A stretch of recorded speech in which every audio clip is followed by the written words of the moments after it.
From the Zimmerman Symphony Center in Canton, Ohio, this is Orchestrating Change.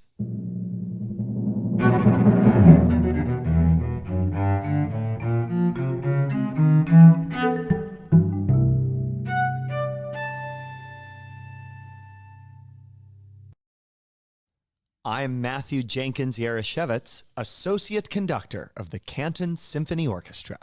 And I'm Rachel Hagemeyer, Manager of Education and Community Engagement. We are so glad you could join us. This podcast navigates issues that exist in the field of classical music and the world at large. We invite you to listen with open ears as our guests share their experiences and as we discuss these often avoided topics. We are thrilled today to have the rare opportunity for a fully in-person podcast recording as we welcome composer Wang Jie to our studio here in Canton. A native of Shanghai, China, she moved to the United States to study at Manhattan School of Music and still resides in New York City to this day. She also holds an artist's diploma from the Curtis Institute of Music, where she studied with noted American composer Richard Danielpour. She is here with us this week to hear the Canton Symphony perform her Symphonic Overture, America the Beautiful, an absolute barn burner of a piece based on the patriotic hymn and featuring a fugue subject inspired by the silhouette of Pike's Peak in Colorado. Unsurprisingly, when not composing, she is an avid hiker and rock climber. Wang Jie, what a pleasure to have you with us today. Welcome to Orchestrating Change. Thank you. Wow. What a pleasure to be here. And just checking, we're breathing the air in the same room here. Yeah. We are. Isn't that This is exciting? awesome.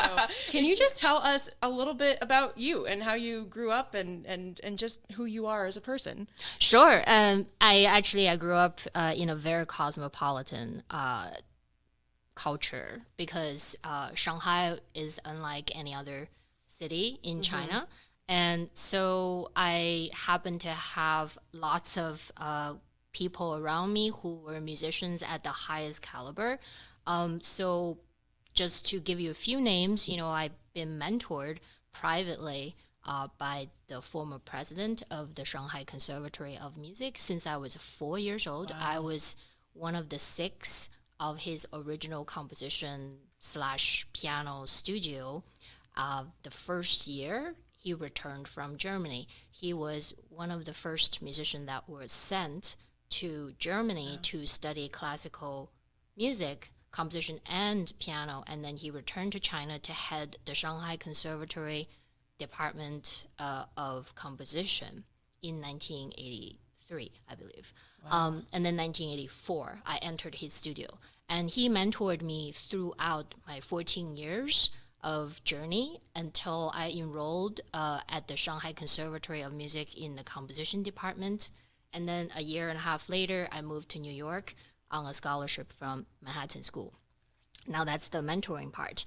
Yeah. And then I also grew up in a relatively musical family. And when my mom was pregnant with me, she was summoned, she says, to teach music classes because her school needed a music teacher. Oh. And because she was married to my dad, everybody just assumed that she knew how to play the piano. So I was basically listening to her just banging on the piano, very random like Schoenbergian stuff since I was in her womb. And my father was a music director and a conductor and composer for a large arts institution. It's serving at least as many people as the Lincoln Center serves, but it's in a much, much smaller building, and it's a multidisciplinary, it's all kinds of artistic domain. And he was the music director, composer, and conductor. He was kind of the people's musician, and he was very charismatic, and he had like a full head of natural curly hair, which was very unusual.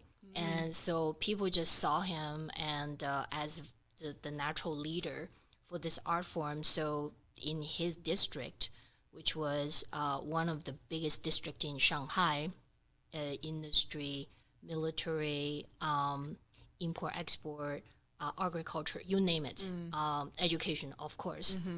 So he was kind of the ambassador between music of all kinds and the everybody who can be involved in music making. Wow, that's so cool. What a fun... I've been to Shanghai before, and it is so many people. It's such a big, crazy, wild city, and I would look out of the hotel and see the cars not hitting each other magically, and I was like, how is everyone just not crashing into each other? But it's so cool that you were able to grow up there, and it seems like a really cool place to be, and there's lots of stuff happening in that city. And it's almost, to give you a scale comparison, is the Shanghai population just in Shanghai is the same as the entire population in the United States, perhaps more. Yeah. And so to be able That's to... insane. Yeah, it's crazy. It's crazy. So for someone to be selected, like me and some of my peers at the time, to be selected as one of the very few who could go to music school to study Western classical music out of a population of 130 million or something like that. Yeah. Just to give you a sense of the brutalness of this process. Wow. Wow. That's incredible. Extraordinary circumstances had to, most of them are out of control. Yeah. With a lot of people. Wow. Right? That is truly wild. It's hard to put that, think about that and put that in perspective. I consider myself, and that also speaks to the influence of my father, my late father. He was kind of just, he was just like a magician. He could convince anybody to do anything.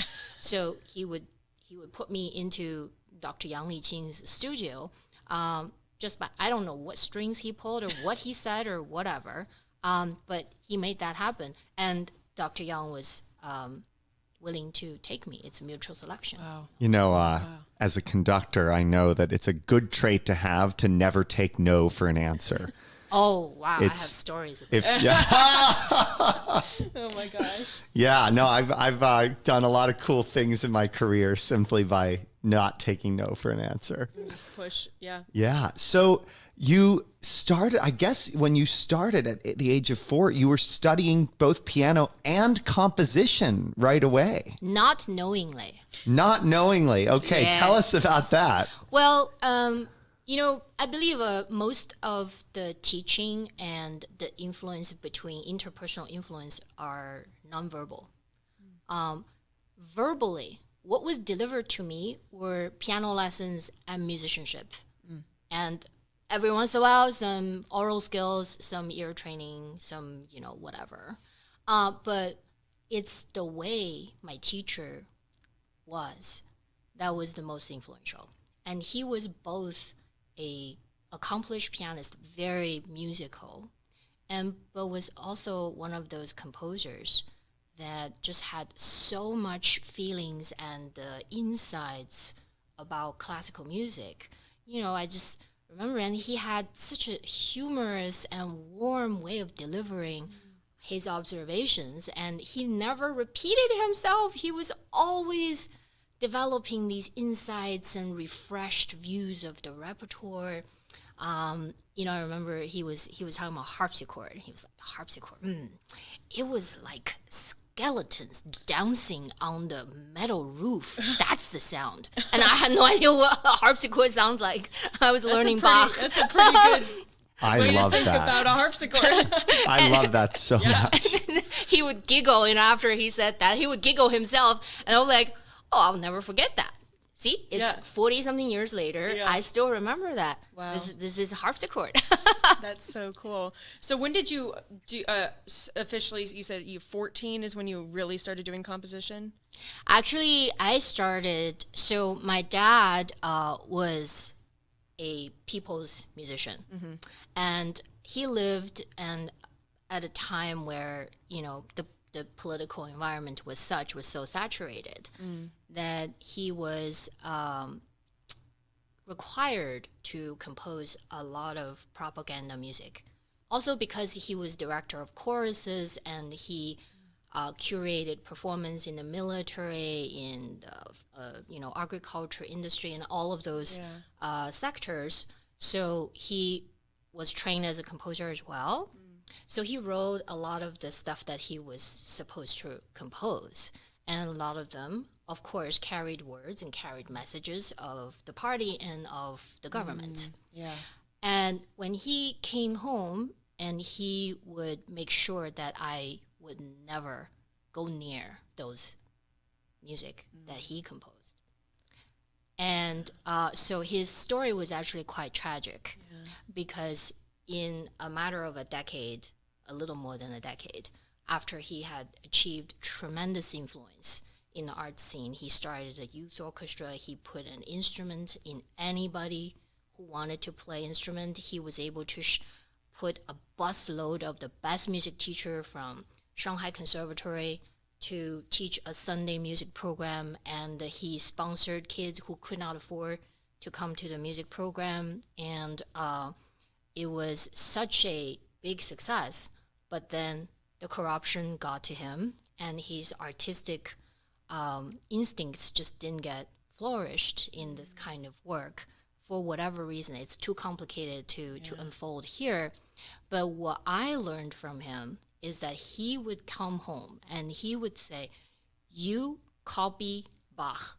So I was copying Bach's music. If I was practicing a piece by Bach, I was copying it as well. And he loved Debussy. And he would come home and he would play Debussy on the piano. And so my music education was very mindfully curated by my father to stay away from propaganda.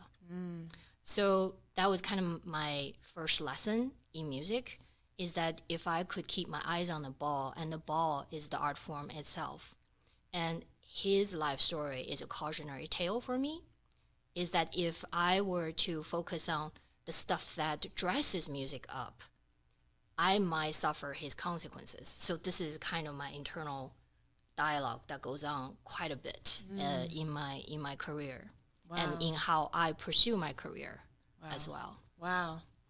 That's really interesting. Amazing. Yeah. That's really, really interesting.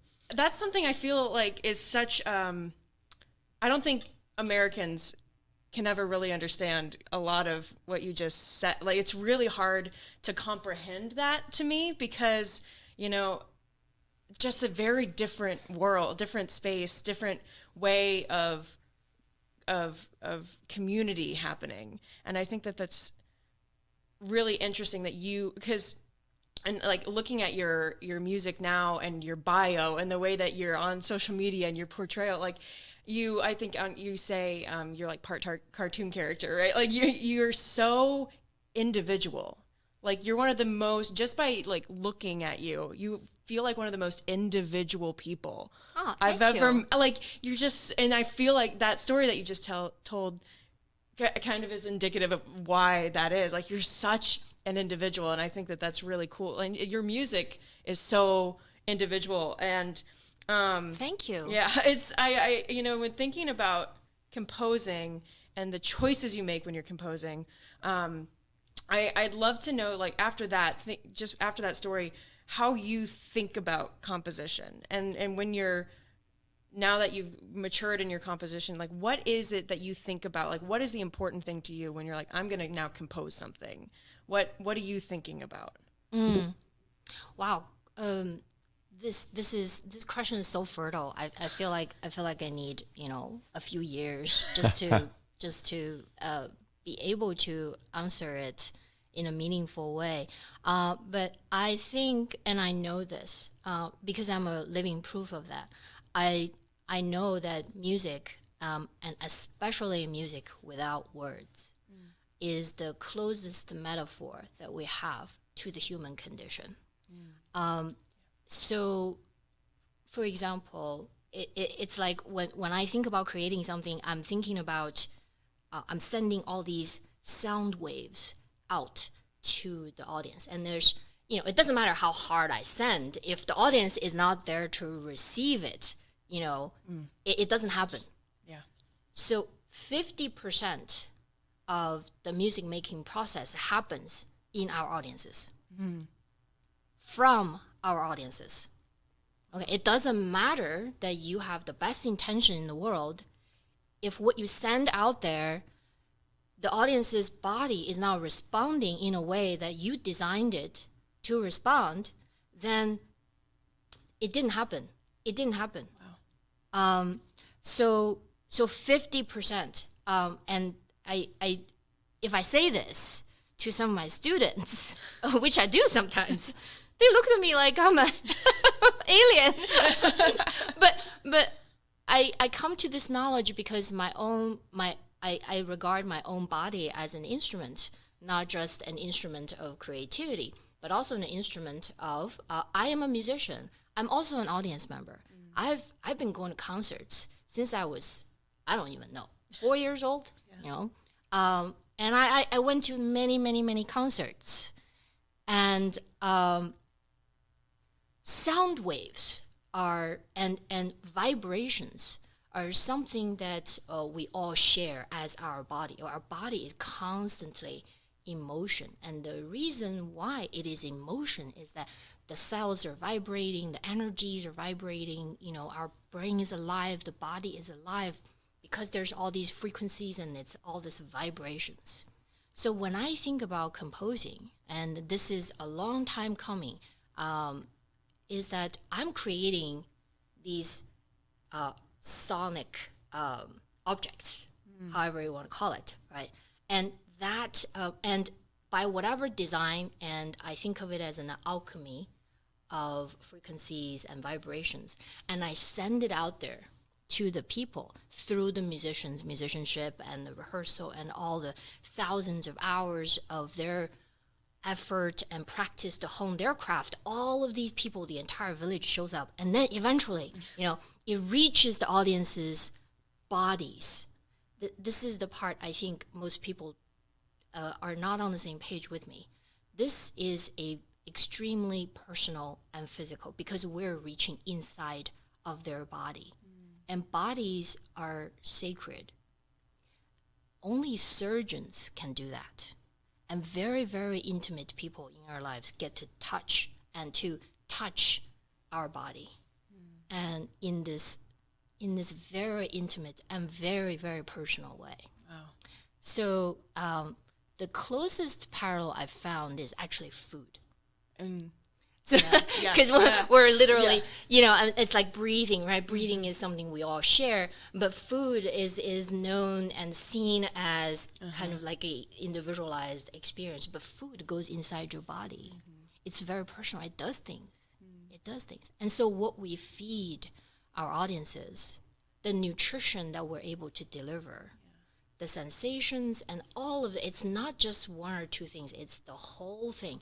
It matters to their soul, because this is how their unconscious is built. That's the foundation of the unconscious. Wow.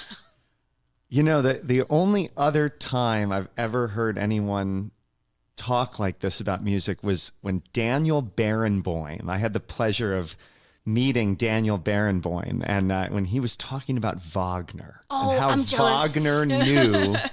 Wagner knew what made people tick. Yep. And he knew exactly what to write to suck you in and never let you go. And that's the only other time I've ever heard anyone talk about music and about music composition in this way. And it was over 10 years ago that I had this, but it just all came back to me. Hearing you talk about it in this way, it all came back to me. So I'm curious then, are there certain sounds, certain harmonies? What is it in music that you've discovered that you know, okay, these are the things that resonate with the widest group of people? This is what I can write that's going to touch the greatest group of people.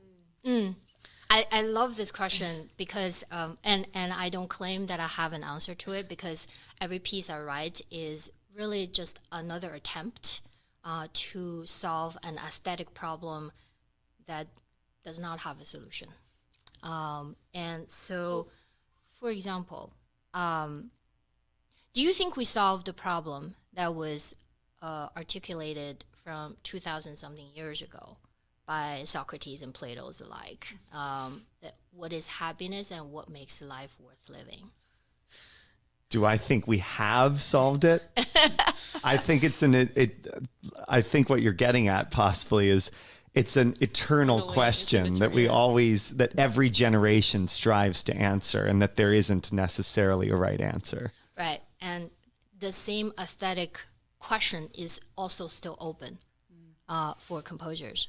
So I personally, I have this instrument that is my body, and it's a very particular instrument that I've trained it to be this way.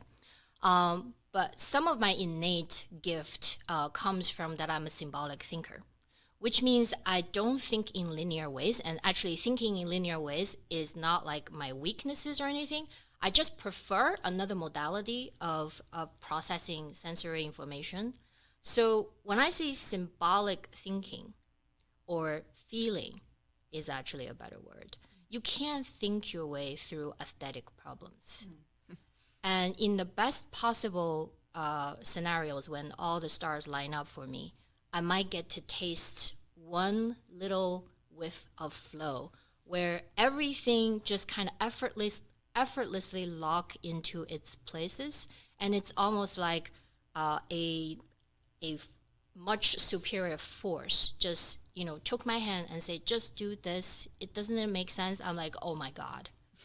And it would be like I would be so relaxed. I wouldn't even be thinking. I wouldn't even be trying really hard. It just kind of happens.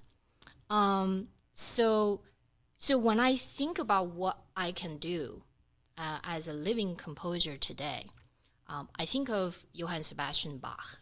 And if people were come up to tell you, like, okay, I heard so much resonance in a canon piece, in a piece, let's say everybody knows, Tchaikovsky 6, for example. What is preventing me as an artist to say, what are they hearing that I'm not hearing? And can I tap into that? And through this process, then I am able to expand my perspectives as one individual, which is very, very limited. We'd like to think we know more.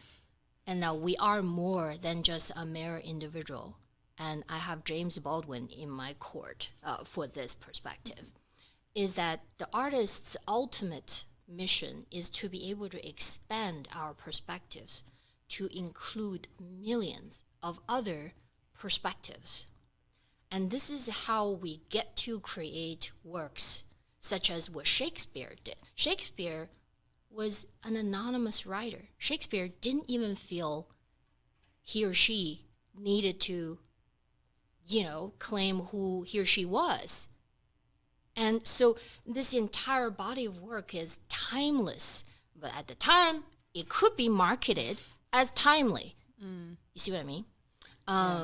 So if I were to center myself in my individuality, what ends up happening is that I then can I can include all of the other millions of perspectives that I've either experienced myself or I have seen on people's faces in the audiences as I have studied and spent my life in classical music. And all I have to do is to say, what do I have right now at this moment to help advance this mission just a little more? So I aspire, my long-term and my goal as I sit down to write is that can I show up for myself, first of all, and then for the people? And can I say something that they want to know more? They themselves want to hear more. Can I compose a piece that demands repeated listening? And can I tackle that fundamental aesthetic question that brought music to the center of the human consciousness? Can I contribute to that? So these are the questions that I kind of think about a lot as I write. I think it keeps me humble. It also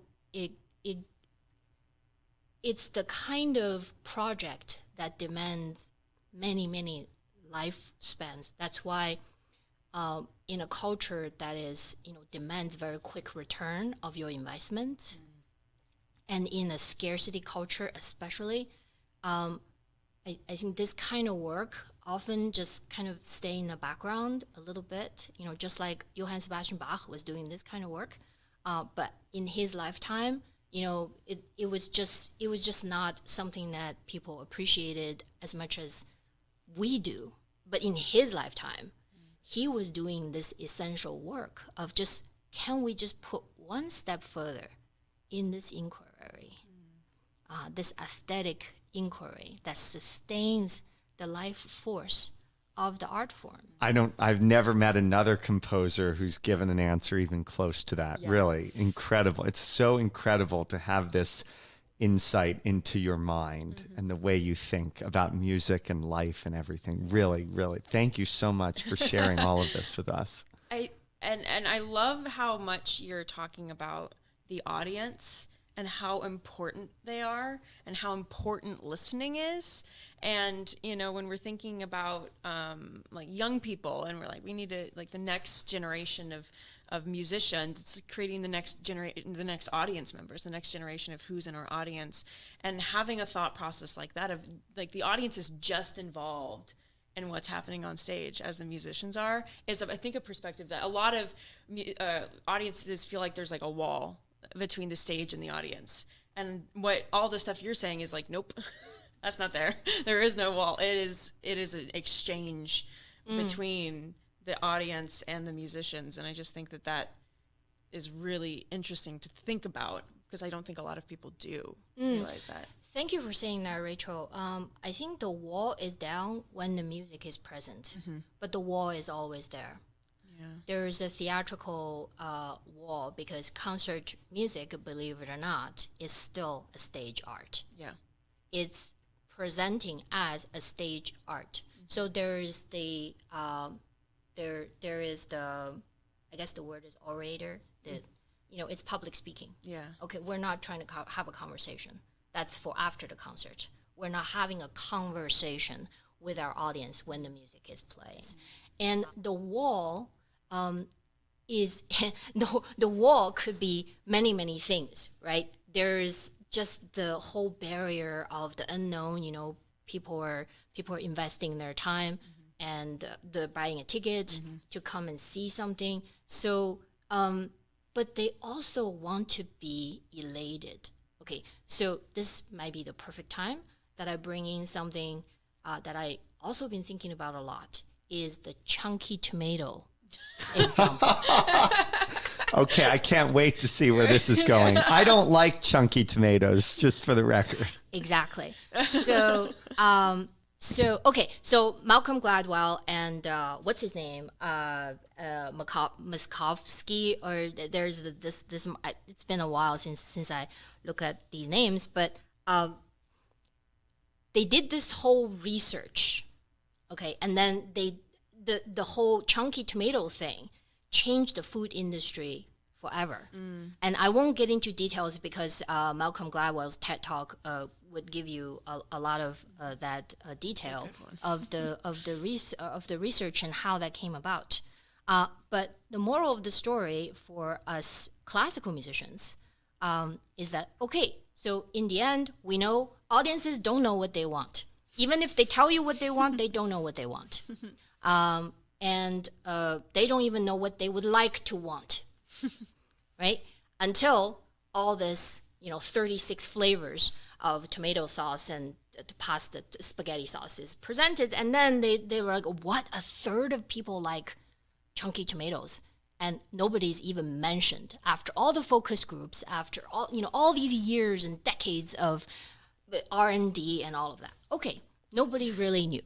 Okay, so what's the moral of the story for classical industry is that chunky tomato sauce in the end wins, and some $600 million later, it's still a tomato sauce. It's still made from tomato. It was not a teriyaki sauce that you put on the spaghetti that won the market. No, it's not. It's a tomato sauce. So I think, as much as we are probably in the process in our field of creating this variety of the 36 or 40 something flavors, and we need all that. This is the next step that we're doing right now, regardless of how it's being done and the growing pains of doing this kind of work. The question is, will there be a Malcolm Gladwell in classical music industry to step in and say, now we need to have somebody to go in and collect the data. Now that we have all these living composers, it's a very vibrant time. It's certainly better than when I first came to the United States. Opportunities are more. Look at the Virginia Truman Foundation. We have such an amazing force of composers who happen to be female are on the scene now. Yeah. So we are in this movement and to create all this flavors and to present to the audiences. So in the presenting organization, what I see lacking, and this refers back to the wall you're describing, is that can we be honest with our audiences what new music really is? New music, and I'm speaking from my own personal experience, is that I'm just so lucky that I was not in the spotlight when I wrote my first few orchestral pieces, because they were just disasters. And because the art form is so rich and it demands so much mileage in the work, in the study, in the honing of the craft, in the honing of the artistic material, even just to be able to do it tolerably well.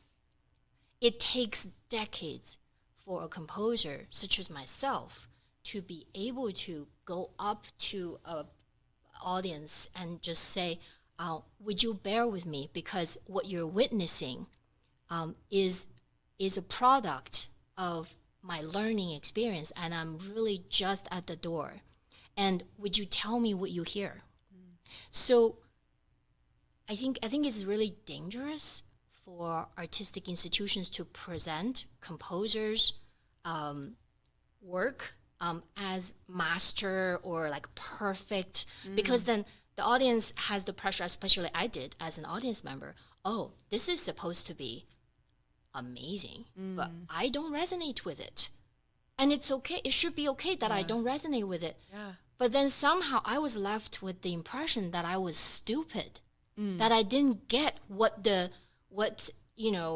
my home orchestra was the New York Philharmonic. And I'm like, oh, New York Philharmonic thinks this is like supposed to be amazing.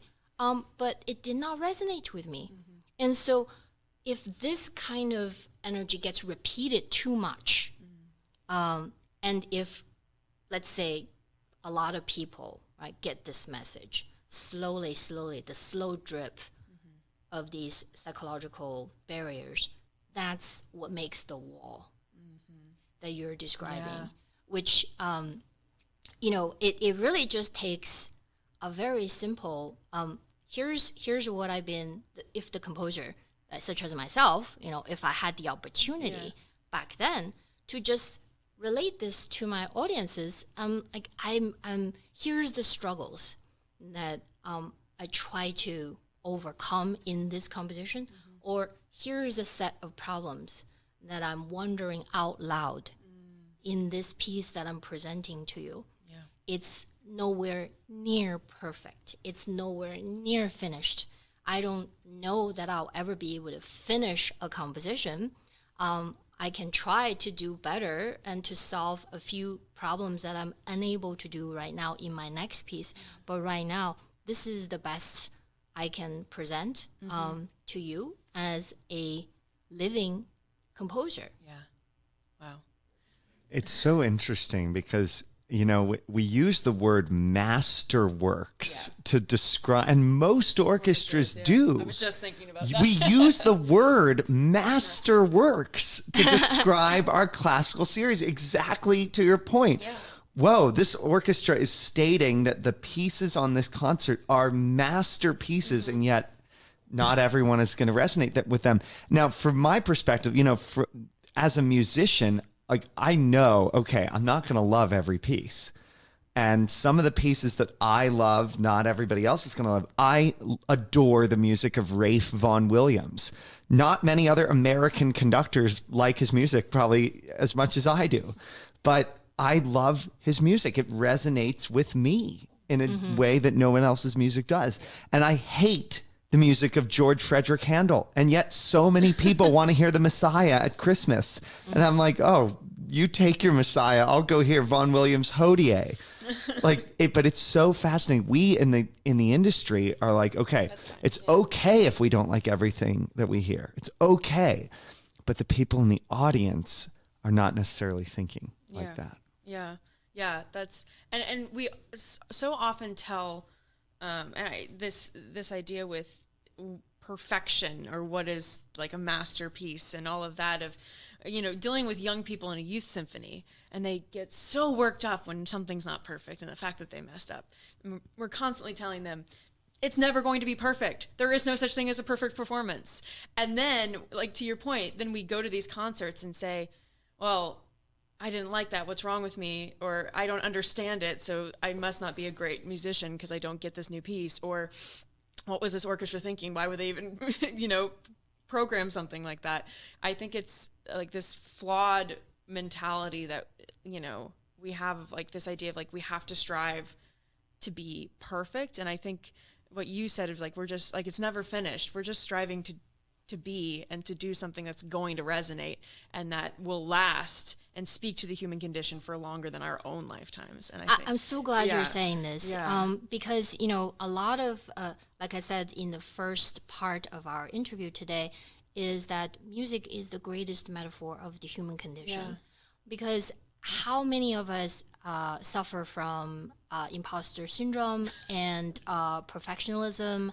And, at the end of the day, those who are in the position, it's more of a reflection. If let's say a collective of people decide to present classical music as great, the greatest, the master, the perfect works, it's actually more of a reflection, sometimes, not all the time, more of a reflection of what they really wanted them to be, or what they really wanted themselves to be. And that's a very human condition to have, all of us, myself included. I used to suffer from also, and this all rises from insecurities, which is, again, it makes you human to feel insecure, because we're a very, very vulnerable species. We've always been the underdog, and there's has been danger literally everywhere, and we're even wired to be a species that is a predicting machine, basically, and we have to predict all kinds of situations that, and that's kind of innate. Everybody has that. So I guess what gave me some insight into my own process is that I began to feel the trust that is in the field. Because believe it or not, my career is actually, I am very proud of the career that I've had so far. And some people might say that I'm kind of quiet, I kind of keep it to myself, or, whatever. But the kind of career that I had, I've been surrounded by people who really see me for who I am. And so I used to be kind of I have a complete lack of self-doubt. And then I just remember, working with orchestras and on projects, and it's like, there are some people, I just know as soon as I met them, if I mess up, it's okay. It's not the end of the world. Yeah. I'm not going to die. Yeah. Although that was the fear. Yeah. Oh my God, if this piece is not perfect, it's going to be the end of my career. And this thought was always there. And then I met, and there's a very long list of people who already work in our industry, who has shown up to see who I am. And so I felt very seen and very safe to just do, whatever. And so slowly, I learned more from what didn't happen in my previous pieces. But I get to hear them. I get to experience, I get to see the faces of the musicians who are playing them. Oh, if they feel unhappy playing this interval, then I know now not to do that. Yeah. And then I see audiences who are, twitching during my piece. I'm like, okay, this moment I probably lost them. Let me think about that. So in my next piece, how can I do better to maintain that momentum so that they're with me every step of the way? It's all from these artistic organizations who have worked with me and to give me this opportunity to be in person with musicians, audiences, music directors. And that's where I grow the most, is to be in the field, is to be with the music making environment, not just alone in my studio. Yeah. And I enjoy this because I learn the most by showing up next to musicians, by talking to audiences, and by working with music directors, and to get to know what their hopes and dreams are and how we can all collaborate. Yeah. There is such a huge aspect of psychology in all of this. You're almost a scientific researcher. You're part scientific researcher in this process. Oh, I am. Yeah, exactly. You're collecting data through every time you hear a piece performed. You go to rehearsals, you go to the concert. You're collecting data. Yeah. I'm a card-carrying creativity scholar. I have a PhD in music composition, but my research is very interdisciplinary. So I have a PhD from NYU, and I spent 11 years just tackling a topic that I personally feel that it might help a lot of people, not just scholars, to open a few doors of actionable items, implementable items, which is to actually incorporate, to put music in the larger sense of the humanity, and especially neuroscience, especially psychology. There has been a dawn of equipments and tools that we have now, that there's so much data, and there's not enough people to interpret the data. But we already know so much more than just 20 years ago about how humans, our human condition, or how our brain works, how our psyche works. And that's kind of like the day-to-day stuff that makes, and that classical music is not exempt from the human condition, and it's part of it. I would love, so you're here in person this weekend, and I would love to hear from you about the piece that we're playing, Symphonic Overture, America the Beautiful. I was privileged enough, Matthew and I were both on Wednesday night, privileged enough to be at the rehearsal for it, and we're sitting at the back of the stage behind the timpani and the basses, listening to your piece, just both going, ha, like it's so good. We were both freaking out a little bit, like just looking at each other going like. So, it makes all the more sense. Yeah, everything you've said today makes this piece make all the more sense, because I'm like, God, if everybody doesn't leap out of their seats into thunderous applause after this thing, good. Like they're dead souls out there. It's amazing. And the orchestra, of course, plays it so well. I mean, the soloists, the principal players who get the fugue subject. Yeah. I mean, it's amazing. But truly, I'm like, this piece has an impact on the human soul. Like, this piece speaks to a deep recesses of the human soul that are just going to really blow everybody away. Yeah. Oh, wow. I'm so touched you're saying this. It's so good. Because, and speaking of my research, emotions are physical. Emotion is not something that just lives in our heads. Yeah. and kept in our heads, kept in the skull. And so the reaction, I just saw you animate the both of you, and I'm so touched by it. And again, when an audience member or when a musician, anybody who say to you, I'm really touched by a piece, they're saying this is personal, this is physical, and we've affected someone in this positive way. Something else I was thinking about a lot is Amy Cuddy, a psychologist out of Harvard. She's still probably teaching at Harvard. So she introduced this idea to me that kind of completely shifted my mindset about the energy that's behind my creativity. Is that there's a difference between competence and warmth. And in her lifelong research, warmth with competence is what gives that leadership, is what gives that that whole I don't even have a word for it, that magic that magic of the pieces that sustained our art form.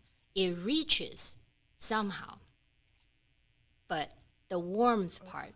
And I have to credit some of the musicians that I've interacted. Again, I keep going back to musicians and musicianship, is that, you know, there are ways of making music that, okay, you're very competent, you have perfect technique or whatever.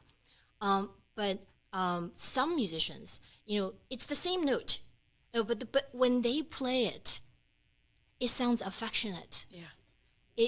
It reaches you, and it's beyond the frequencies, and there is something more that's beyond just the physics of the frequencies or whatever it is, right? And it took me years to even give myself credit. Why do I practice my instrument? Why do I want to, you know, sit through all this laborious exercise and to hone my craft? Because I want to be able to, I know there's love, there's a lot of love, there's a lot of affection that I want to offer the world and I want to offer my audiences. But if I don't have the chops to deliver that note, just like those musicians who has inspired me, you know, and they can just close their eyes and it seems so effortless. It seems so easy. They can just deliver a note that is so full of affection, so beautiful. Like, if somehow our listening could recognize that, don't you think it'll just be at least it'll just be an amazing day to be in the presence of such mastery? And so this is kind of something I sit down every day and then I'm like, okay, how tense am I? Am I uncomfortable? You know, can I be relaxed and can I just feel okay? Where is my chops? You know, it took me almost 2 decades to feel like every once in a while I am the luckiest person because I get to be in a world of absolute freedom. And then I can put my finger on something that says, aha, I believe this moment. This moment is real. It's genuine. And it's an honest reflection of who I am and who I want to be. And I don't know what else in the world is more rewarding than that. And to be able to, and so my dream for my life is to be able to deliver this to the audiences, to the people who come to hear my music. So that they can walk away feeling like, oh, wow, the way I feel, I'm not alone in this world to feel this way. And they might not know what they really wanted to feel. But if I could provide something that they could walk away, I didn't know that I even have those feelings. Oh, wow, I actually like it. and I want to come back for more. Do you think you will still be worried about box office if everybody did that? And they'll spread the word for you. You don't have to spend money making huge posters. Yeah. They'll just come. Wow. I just want to sit in it for a sec. It's like, oh man, it's this idea of life. Life just feels busy. I've felt very busy for the past few months. I think. Well, you've been very busy for the past few months. There's been a lot, I felt, but like when we are we're just so busy and we don't take the time to be ourselves, not just like doing what we do, but like actually being. It's you won't get a listening experience like that. And I feel like in our society, so few times do people take the time to just be, and so there is a really good opportunity at a concert when you're sitting down. You don't have to do anything else. You're just here to sit. If we encourage our audiences to say, okay, everyone, we're about to just sit in here. We're about to just experience something together. Just be. Everyone just feel and just be. And if we could find a way to convey that to our audiences at the start of a concert, then what you said, they'll spread the word for us. Nathan's job in marketing is going to become a whole lot easier. Like it's or dare we say obsolete? Well, no, we'll it'll never be Nathan. obsolete. We need Nathan. But if we just took time to just be there. So I resonate a lot with what you're saying, and that's like kind of what I think about. I can always return to music, and I can always find emotional support, and it's always there. And the same pieces, I've been listening to the same pieces over and over for majority of my life. I've been in music professionally for 38 years. This is my 38th year as a professional musician, and after repeated listening, I often hear things I didn't hear in the last decade or so. And that's the power of these works that we've been calling the master works or the perfect compositions or great works, whatever it is. How come every time I listen to it, I hear something new? What I'm hearing is my own progress as I progress in life, and my own little growth, little bit at a time, maybe a few years at a time. Maybe I'm able to hear something that or do something or build something inside me that was previously not there. But that music has always been there. Mozart knew everything about me. I've never even met him. Wang Jie, we are going to now finish up by asking you the question we ask everybody at the end of their podcast episode. How do we orchestrate change? Oh dear.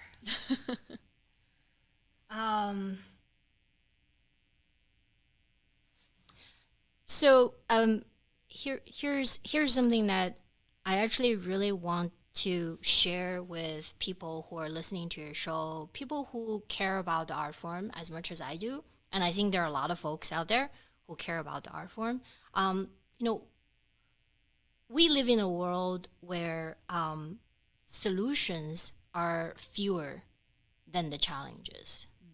And it became so because matters of the heart can only be remedied by the knowledge of another heart.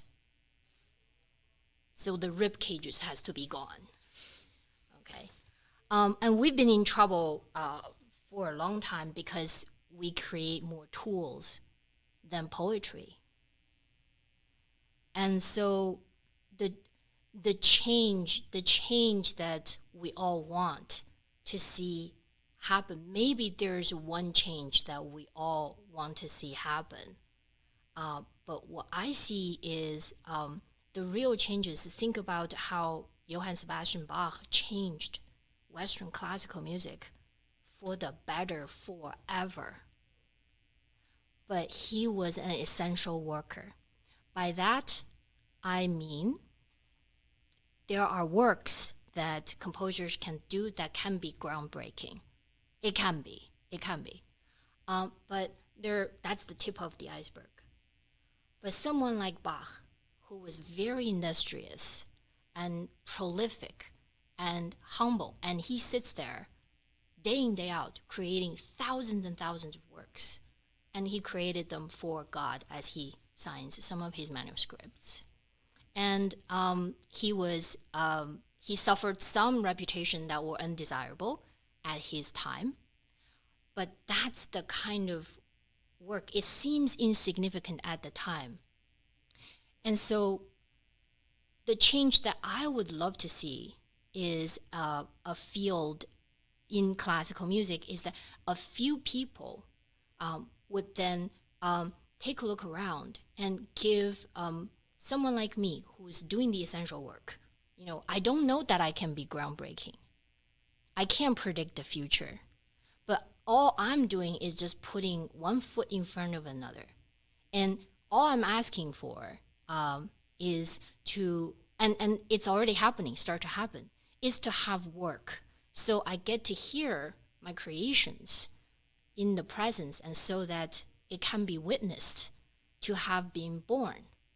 And then from that, little by little, and perhaps I can be a small part of the change for the better for the art form. And that's actually really matters. I'm not sure how many people sees that this art form it's much, much bigger than any of us individuals and our egos and our ambitions.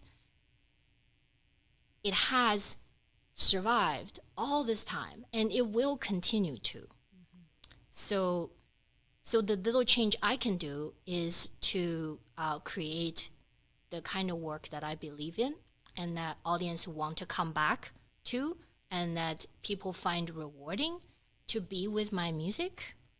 And I can spend my lifetime trying to accomplish this. And if I could move the needle just a little bit, I would feel like this is a life worth living for me, Thank you so, so, so much for being with us today on the podcast, for being with us this weekend, and for sharing everything you have shared with us. Truly, what a wonderful conversation, and it's been such a privilege to have it with you. Oh, thank you, Rachel and Matthew. Thank you for this opportunity, and this is so much fun. I didn't want this to end. I know.